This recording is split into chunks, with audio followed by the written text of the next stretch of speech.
Hi guys, this is Jed. This is Monica, and this is the SKL podcast, which means share ko lang. In this podcast, we talk about life, adulthood, parenting, careers, and so much more. We add new episodes on Fridays. Okay, so episode 2? Yeah, Okay. episode 2. Akalain mo nagka-episode 2. Hindi ko nga ina-expect eh. Kasi like, we just made an intro. That's it. And at the same time, akala ko like, mga friends lang natin. Obviously, yung mga sasendan natin ng link, sila lang yung makikinig. Actually, ang daming nag-react sa natin, sa intro. Yeah, and as a matter of fact, kasi ito nga hindi ko siya alam when I uploaded the intro, the pilot episode on Spotify. Nakita ko lang, meron silang parang they asked me if I wanted to post a poll doon. So I did. And just like parang random lang, naisip ko, ask whoever's going to listen, whoever's going to check that, kung meron man, I wanted to ask them kung ano yung gusto nilang next natin pag-usapan. And the options were our LDR story or immigrant life. I mean, basically, because yun naman yung mga possible natin pag-usapan. Yeah. So, hindi ko siya plinanong ilagay doon talaga. Like, testing lang. And it's so funny because may mga sumagot. Yeah. Yeah, and can you guess anong pinili nila? No, I don't have any idea. Okay, so basically, they wanted us to talk about our LDR story. LDR. Our LDR is boring. I think it is. But would you believe na may mga taong parang humihingi ng advice? Lalo na sa field ko. Alam mo naman, I work in the internet industry, tech industry. So, ang daming online lang talaga. And it's a thing. And sometimes they ask me for advice. But honestly, it's kind of hard for me. Pero, like, they just wanna hear our story, some of them. And then, siguro from there, nakakakuha na lang sila ng idea. So, who knows? Baka pag may nakikinig neto na LDR, baka lang naman makatulong sa kanila in some ways. I hope so. Okay, LDR. Where to start? Where to start? Oh, maybe you wanna tell them how we met, basically. We met sa high school. School. Okay, so yeah, tama, high school. So compared to most LDR stories or whatever, like yung mga parang online dating, hindi kami basically talaga ganun nagkakilala. Nagkakilala lang kami in person before, and that was like when I was 15, you were 16. Tama ba? That's high school. I'm fourth year high school. Yeah, and I was third So year high that's school. 2000 something. 8, 2009. Yeah, so dun tayo nagkakilala. But not necessarily friends. Hindi kami naging friends. Kasi di niya ako pinapansin. Literal na new student. Yeah, typical new student ako. I just know her name. Yeah, and then siya No naman hi, hello. graduating. Yeah. Yeah. So, but basically, yeah, that's how we met. Kasi maliit lang naman yung school namin eh. And then, back then, it's kind of normal to like add everyone in your school sa Facebook. So, I think that's how we became friends. Hindi naman kailangan like close tayo or whatever in person. Pero wala na ako sa school noon. Graduate na ako. I don't even like, remember. nasa college na ata ako nung naano ka lang eh. Nasuggest. Nasuggest. Wow, sa suggested recommended list. friends. Suggest list. Okay. So, Yeah. ako naman, I don't really remember kung kailan tayo naging friends sa Facebook. I just know that I accept people that I know I have connections with. So, if we came from the same school, accept kita. So, I think that's why. But, even after that, wala naman tayong hi, hello, hindi ako nag-comment sa post mo, hindi ka na nag-comment sa post ko. There was this time, I forgot, was that 2015? 14? Basta it was December. And madaling araw. No, ayun yung kakagaling ko na sa nag-intern kasi ako sa US. So, umuwi ako ng Pinas ng 2016 ng December. So, that's 2016 of December. So 2016 siya ng December. Hindi kami nag-usap ever. Walang hi, hello, walang comments. Ewan ko, baka may random likes That's or my birthday. something. nagising na lang ako ng umaga na meron akong missed call from Jed sa Messenger ng madaling araw. Like, past 12 yung call. So, nag-message lang ako na parang, hey, you called pala. Basically, I missed the call na. Tapos ang sabi ko lang, sorry, natap ko lang. Tanga, anong klaseng call yon? Paano nangyaring natap mo lang? Wala tayong history ng chat. Hindi naman tayo nag-usap previously. So, paano nangyaring natap mo lang yung call sa account ko? Sa Ibig sabihin lang nun, if you know, you know. No, okay. I don't know. Like, ngayon pwede kami mag-asaran, pero sabi ko talaga, was that a booty call? Oh, wow. This is a wholesome podcast. It is. Pero yun talaga yung, like, nung naging friends na kami, nag-uusap na kami, tinanong talaga kasi that was weird. Like, nobody calls me late ng ganong oras. I think that's 3 a.m. Yeah, and that's weird. Hindi, ito yung story niyan. That's my birthday, tapos lumabas kami ata ng friends. Usually, kasi taga QC, so usually Tomas Morato. Mm-hmm. Tomas Morato lang. I know kasi na dati, ka rin nasa labas ka din. Yeah. Kaya napatawag ako kasi akala ko nasa area ka din. Ng 3 a.m. Okay. Gusto ko lang magaya ng samgyupsal. I mean, realistic naman. Meron naman talaga tayong 24/7 samgyupsal. Or Mr. Kebab, mga ganun. Malay mo, umuo ako. Basta sagot mo. Yan, anyways. Kaya, syempre medyo nakainom na ako noon, kaya natap ko. Tapos the next day, nag-reply ka, kaya sinabi ko lang na, natap mo lang. Natap ko lang. Pero, honestly talaga, gusto ko lang talagang mag-Mr. Kebab.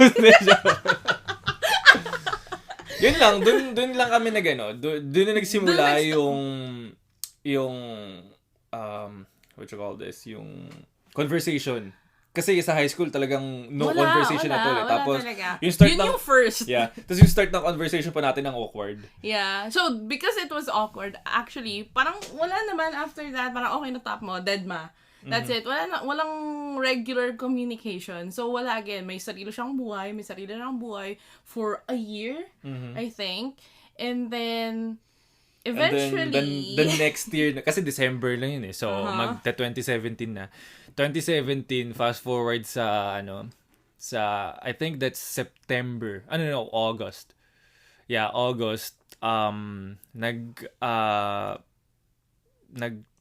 kami ng business ng mga friends ko. It's lechonan. Garas Lechon. Kaso, nag-close down na kasi because of pandemic also. Tsaka, by the time na inaayos kasi namin yung business, nag-asikaso na rin ako ng student visa ko going dito sa Canada. So, nagsabay. So, pero sabi ko naman sa mga business partners ko na I'm gonna leave soon. So, bibigay ko na lang yung mga recipes ko. Anyways, yun na yun. Gumawa kami ng business sa food park. Kasi yung time na yun yung kaputukan ng food park. Yeah, usong-uso sa atin sobrang sa Pilipinas. Daming food park nun sa Pilipinas nun, 2017. Tapos, nagtayo kami sa, malapit lang sa may subdivision namin.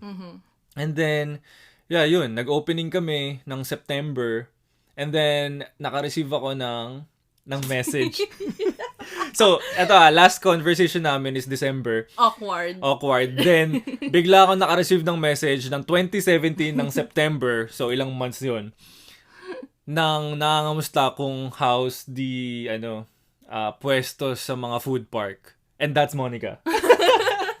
Hindi, kasi naman in my defense, genuine yung question ko. Like, whatever yung past conversation natin, and I know that was awkward. Wala akong pakialam dun. Kasi ako din, like, I was in the food business that time. Particularly food cart. So, interesado akong mag-inquire kung ano yung experience mo dun sa pwesto, maganda ba yung pwesto, saan yun, and yung prices. So, wala naman sigurong masama kung itatanong ko yun. Okay. Yun lang talaga yung purpose nun. Sige.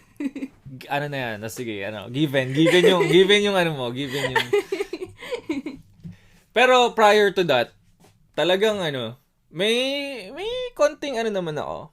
What? Siyempre, may kagustuhan na... Paano nangyari yun? Hindi naman tayo nag-uusap. And I mean, crush, mga ganun. Dahil lang nakikita mo post ko. Yeah, and also, like, sa school dati. So, because new student nga, ganito, ganyan. So, anyways, lumalayas tayo sa topic na LDR.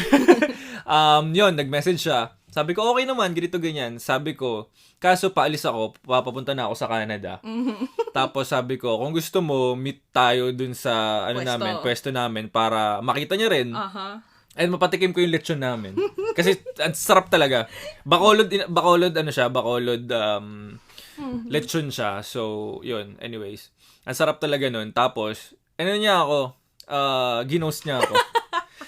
Sabi ko kasi, last day ko, may padispedida rin ako doon. Tapos, sabi niya, pupunta daw siya. So, naghintay ako. Andun ako, siguro, ako nagsarado nung store para lang, mga siguro, na yun, mga 3 in the morning na rin. Hindi ako naniniwala. In the first place, I think, napao lang ako kasi, totoo naman, interesado akong pumunta. I wanna check out the place.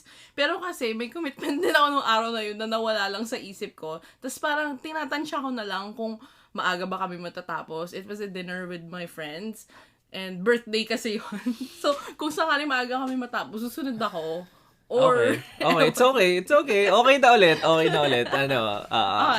forgiven naman. Forgiven na ulit. Okay. Tapos, hindi ko na ulit pinansin, kaya sabi ko, ay, wala na to. Alis ka na kasi the next day, alis na ako. So, yun. Umalis na ako, September, andito na ako sa Basically, hindi kami nagkita at all. Hindi kami nagkita at all. Tapos, dumating na ako dito sa Canada. After a week, may nag-message na naman. Naka-receive na naman ako ng message. Ang message niya exactly is, musta Canada? Sabi ko, buti pa yung Canada kinumusta. Ako hindi. Pinaghintay ako na ito ng hanggang madaling araw sa kanya. Tapos, no show. Tapos, kakamustahin niya yung Canada. Hindi man lang, kamusta yung paghihintay mo nung araw na yun? But anyways, ayun. Edi syempre, ako, reply lang naman ako na okay naman, ganito, ganyan. Yun lang. Kamustahan lang basically. Hanggat sa, hindi ko na malayan, na, I mean, araw-araw na tayo. Araw-araw na kami magkausap. Exactly. Like, buhay-buhay lang. Literal. Actually, walang mali siya eh. Talagang, wala talagang mali siya. Ako naman, open ako makipag-usap kayo. Sa akin, wala. Hindi ko alam sa'yo. Ay, wala sa akin. Hindi, tsaka pa kasi, like, meron akong favorite na mga topic natin before. Kasi nga, di ba, you went to culinary. Yung college mo, HRM. Tapos, parang same kayo nung sister ko. So, I was really asking about those things. Kasi parang yung sister ko, papunta rin sa ganong path. So, may mga topic tayo na ganon. Tingnan mo, nagamit pa yung sister niya just to... Hindi! Totoo naman nagtatanong ako noon. Okay. Sige. Tapos, yun lang. Tsaka kasi, ako lang mag-isa dito noon. No family. So, yun lang. Okay lang ako na may kausap lagi talaga. Hanggat sa... Yun. Umabot sa point na bigla na lang siyang nag-video call. Hindi siya na-contento sa chat. Kasi after how many months? Basta alam ko may event pa nga ako nung araw na yun eh. So, buti na lang nung tumawag siya, nakaayos ako. Bigla na lang siyang tumawag, which never naman yung ginawa dahil nga hanggang chat lang naman kami. And yung chat namin din, hindi naman super planado. Like, kung kailan mag-reply. Dahil basically, magkaiba na yung oras namin. Like, daytime sa akin, nighttime sa kanya, then vice versa. And then, bigla na lang morning yun, may event ako. Basically, patulog ka na. Nag-ring yung phone ko ng messenger, pero video call. Sinagot ko naman. Yeah, so, anyways, yun na, doon kami nag-start yun na yung basically. Yeah, yun yung foundation. Yun yung start foundation. Siyempre, kung araw-araw kayong mag-uusap, siyempre, madedevelop dun yung yung ma-curious ka kung yung anong... attachment. Lahat-lahat. Tapos, basically, yun na yun. Yun na, ganun kami ayun na yung pinaka-conversation namin, every day. Yeah. Tapos parang hanggang sa nasanay na dun sa presence ng isa't isa. Tapos, 2016. December? Was December, it December? Yeah, December 2016. December 2016, Naging in a relationship kami. Officially. Ano lang yun, Puro call lang. Literal, vid call. Video call. Gigising siya, patulog na ako, tas gigising naman siya. Yeah. Hanggang sa, naging routine lang namin yun, tas parang, Kasi 12-hour difference eh. So, ayun talaga, literal na, kamustahan kakamustahin niya yung araw ko, tapos ako naman ang ko sa kanya, o mag-iingat siya sa... Parang kaming may permanent chatmate. Yeah. Pero like, ito ako, question, like, for you, paano yung adjustment mo? Kasi syempre, past relationships mo, meron kang, like, present physically present, kasama mo Paano yun? Like, ewan ko ako ba first LDR mo? Never ko tinanong yun The basically, kasi nung nasa US ako, in a parang relationship ganun din ako naman nun Oo. So, LDR din yun. Pero kasi, alam kong 1 taon lang yun. Kasi, alam mo, after... mare-reunite kayo. Tsaka nagkita na kayo before. Oo, yun nga. Nakapag-relationship ka sa someone na di mo nakikita in person. Paano kung yung mga picture ko pala catfish lahat? I don't think so. Kasi nagkita na nga tayo ng high school. Okay. So, adjustment. Wala kasi nag-focus ako talaga sa Focus ako sa school talaga kasi kapag hindi ko inayos yun, pwede kong hindi ma-grantan ng extension of visa So, kailangan kong ayusin talaga. So, ang pinaka ginagawa ko lang is aral, trabaho, tapos yun, mag-update lang ako, usap-usap, ganito, ganyan. So, yun lang. Doon lang umikot yung buong 2 years ko kasi kung 2016, hindi 2017 tayo. Kasi in 2 years saka ako umuwi sa Pinas. Yeah, makes sense. Yun. Ito yung sinabi ko sa intro na yung umuwi ako sa, 'di ba, nabanggit ko sa intro na nung umuwi ako sa Pinas ng 2019. Yeah. Nag-propose agad ako. Yeah. So basically 2 years kaming hindi nagkita. Mag-chat lang kami and video call. So, LDR. Pero, alam mo yun, yung, parang okay naman. Sinabi ko kasi na, actually, before ako pumunta dito sa Canada, single ako. So, nung, di ba, umuwi ako ng Pilipinas, in a relationship ako nun, galing sa US. Tapos, basically, hindi nag-workout talaga Kasi, ewan ko, basta. Sige TMI. Baka may TMI. makikinig dyan. Anyways, so pumunta ako sa Canada, totally single ako nun. So, sinabi ko kasi kay Monica na the next na girl na liligawan ko is basically gusto ko yun doon na ako mag-end up. Tapos, yun nga, nagkatotoo. Ako pala yun. Kasi, nakikinig lang ako. hindi ko naman sabihin yung age ko noon, hindi pa naman ako matanda noon pa ako noon bata pa ako noon nung dumating ako dito So, pero gusto ko, kasi parang mag-aaron ka na naman ng liligawan mo, then after noon, pag di nag-workout, maghahanap ka naman. So, nakakapagod yung yung cycle, process Yeah. Parang palagi ka nagre-restart. Kaya sinabi ko na, eto na yun kapag and na-feel ko naman sa'yo. Na-feel ko naman din na, ang weird nga kasi, no physical, nadaan sa, na nangyari Yeah. Di ba? Puro lang Especially sa panahon ngayon, di ba? Parang yun na yung, doon nila tinetest na ngayon Kailangan meron kayong dapat chemistry. physical compatible Physically, kayo right?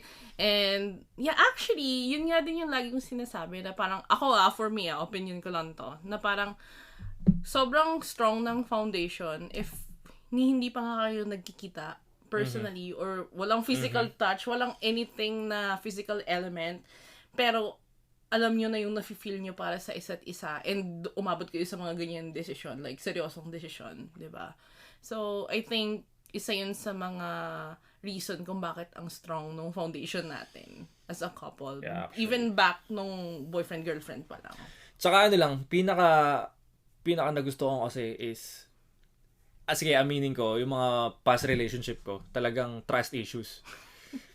There's cheating involvement talaga. Okay, Aminado fine. ko dun.